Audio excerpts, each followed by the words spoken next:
म्हसवड नगरपालिकेच्या वाढीव पाणीपुरवठा योजनेची पुणे येथील शासकीय अभियांत्रिकी महाविद्यालयातील तज्ज्ञांमार्फत चौकशी करून योग्य ती कार्यवाही करण्यात येईल असं लेखी आश्वासन जिल्हाधिकारी संतोष पाटील यांनी तहसीलदार मीना बाबर यांच्यामार्फत दिले। त्यानंतर माढ्याचे खासदार धैर्यशील मोहिते पाटील यांच्या हस्ते ज्यूस घेऊन किशोर सोनवणे यांनी गुरुवारी रात्री उशिरा आपले अमरण उपोषण मागे घेतले। म्हसवड पाणीपुरवठा योजनेची श्वेतपत्रिका जाहीर करावी तसेच योजनेच्या निधीचा कथित गैरवापर झाल्याची चौकशी करून संबंधितांवर गुन्हा दाखल करावा या मागणीसाठी राष्ट्रवादी काँग्रेसचे सातारा जिल्हा उपाध्यक्ष किशोर सोनवणे यांनी 19 ऑगस्ट पासून पालिका कार्यालयासमोर अमरण उपोषण सुरू केलं होतं। दरम्यान या योजनेसाठी केंद्र शासनाकडूनही मोठ्या प्रमाणात निधी मिळाल्यानं केंद्रीय जल आयोगामार्फतही चौकशी करण्याचं आश्वासन खासदार धैर्यशील मोहिते पाटील यांनी दिले। आश्वासनानंतर सोनवणे यांनी आंदोलन स्थगित केले। टाइम्स ऑफ महाराष्ट्रसाठी म्हसवडमान सातारा प्रतिनिधी महेश कांबळे यांचा रिपोर्ट। नगरपालिकेचे प्रतिनिधी आहेत आणि या मॅडम जिल्हाधिकारी साहेबांकडून आलेल्या बाबर मॅडम आहेत, अविनाश पाटील आहेत, त्यांनी पत्र घेऊन आलेले आहेत। आपण जे सांगाल, आपण जे म्हणाल त्याप्रमाणे आम्ही पुढे जाणार आहोत, पण न्याय घेतल्याशिवाय तर आम्ही राहणारच नाही। तर डॉक्टर बाबासाहेब आंबेडकरांचा कायदा आमच्या बरोबर आहे। डॉक्टर बाबासाहेब आंबेडकर हा बाप माणूस आणि त्याचा कायदा आमच्या बरोबर आहे। त्यामुळे कुणी किती मोठा असला तर तो डॉक्टर बाबासाहेब आंबेडकरांच्या पेक्षा मोठा नाही।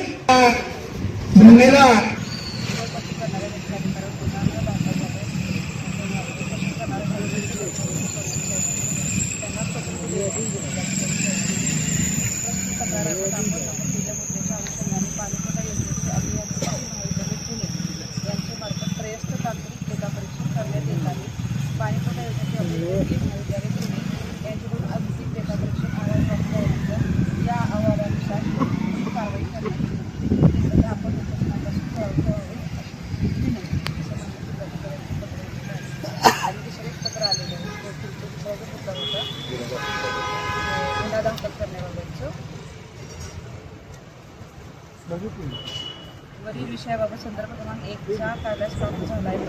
अर्जात म्हसवड व इतर गावांना पाणीपुरवठा करणाऱ्या जलवाहिनीच्या कामातील प्रकल्प पाईपलाईन बेकायदेशीर चोरून नेण्यात आलेल्या ट्रक पोलीस ठाण्यातून म्हसवड नगर परिषदेत कोणीही फिर्याद देण्यासाठी आमच्या प्रकल्प पाईप असलेला ट्रक चोरून देण्यात आला असे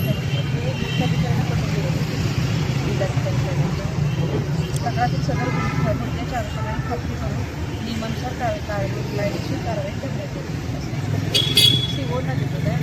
सोडवणे साहेबांनी उपोषण सोडावं आणि स्वतः बापट साहेब सोडवणे साहेबांनी बोललेले आहेत सगळ्या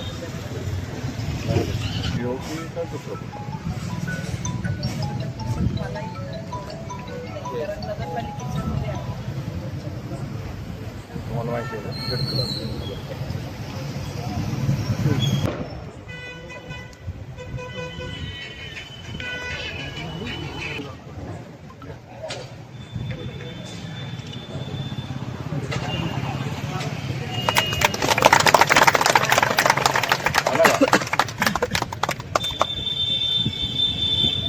म्हसवड नगरपालिकेच्या पाणीपुरवठा योजनेचं काम त्या बाबतीत आज या ठिकाणी उपोषण स्थळी केलं आणि सगळ्या बाबी समजून घेतल्यानंतर आदरणीय कलेक्टर साहेबांच्या सूचनेनुसार सहायुक्त बापट यांच्याशी चर्चा केली आणि सर्वांमध्ये असा निर्णय या ठिकाणी असा ठरलेला आहे की कलेक्टर साहेबांनी जे आश्वासन दिलेलं आहे की त्यांच्या अधिकारात असलेल्या चौकशी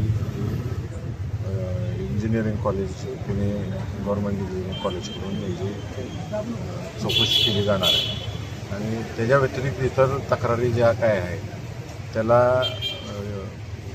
या योजनेला केंद्राचा पैसा आहे, राज्याचा पैसा आहे आणि नगरपालिकेचा स्वतःचा पैसा आहे।